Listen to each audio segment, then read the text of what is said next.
Hindu Muslim ಜೋಡಿಯೊಂದು Tungabhadra ನದಿಗೆ ಹಾರಿ ಆತ್ಮಹತ್ಯೆ ಮಾಡಿಕೊಳ್ಳಲು ಯತ್ನಿಸಿದ ಘಟನೆ ದಾವಣಗೆರೆ ಜಿಲ್ಲೆಯ ಹೊನ್ನಾಳಿ ಪಟ್ಟಣದ ತುಂಗಭದ್ರಾ ಸೇತುವೆ ಬಳಿ ನಡೆದಿದೆ. ಅದೃಷ್ಟವಶಾತ್ ನದಿಯಲ್ಲಿ ನೀರು ಕಡಿಮೆ ಇದ್ದ ಕಾರಣ ಇಬ್ಬರು ಬದುಕುಳಿದಿದ್ದಾರೆ.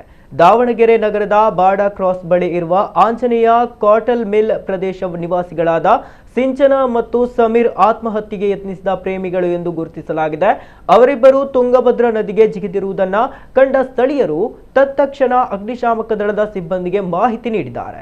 ಸ್ಥಳಕ್ಕೆ ಆಗಮಿಸಿದ ಅಗ್ನಿಶಾಮಕ ಠಾಣೆಯ ಸಿಬ್ಬಂದಿ ಬೋಟ್ ಮೂಲಕ ನದಿಗೆ ಇಳಿದ ಇಬ್ಬರನ್ನ ಪ್ರಾಣಾಪಾಯದಿಂದ ಪಾರು ಮಾಡಿದ್ದಾರೆ.